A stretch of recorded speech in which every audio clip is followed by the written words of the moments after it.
katta oilalar uchun transportga qulay bo'lgani yaxshi, chunki oilaviy byudjetdan ekonom bo'ladi yo'l kiralar. Xullas, sizlarga Tinchlik metrosidan 4 xonali spetsplan uyi ko'rsataman. Sentrdan, shahar zo'r joy bilasizlar-ku, yuringlar ketdik.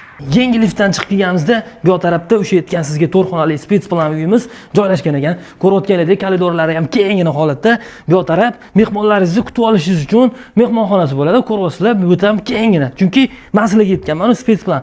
Aytgancha bu joyni ipotekaga ham chiqarib olishingiz mumkin bemalol. Xullas, bu tarafda ikkita xona bo'lgan, o'zi qurilgan paytda mana shu 2 xona bo'lgan. Bu tarafni keng qilib o'zlik uchun moslashtirib olishgan. Xullas, 4 xonani 3 xona qilib olishgan. Endi bu yerda ayollar borligi uchun bu joyni ko'rsatmadim. Bu taraf sanuzel bo'ladi, vannaxona, hojatxonasi bo'ladi. Endi bu taraf ayollar sevadigan oshxona bo'ladi. Svetlarni o'chirib qo'yishgan ekan, svet chiroyligina holatda ko'rinishi uchun. Oshxonadan shunday kirganingizda bu tarafda tapchanlar qilingan, chiroyli qilingan balkoni bo'ladi, katta. Xullas, boyagi ko'rgan joyimizda ham bitta balkon bor edi, bu joyda 3 ta balkon bor uyda. Xullas, ushbu Tinchlik metroda joylashgan 4 xona, 3 xona qilingan, 9 etajdan 4-etajda joylashgan spetsplan uyimiz srochniy narxlarda $120,000 sotiladi. Hamma yaqinlaringizga tarqatib yuringlar, metroga yaqin joydan qidirgan insonlar uchun pastdagi raqamlarga qo'ng'iroq qilasizlar, sog' bo'linglar.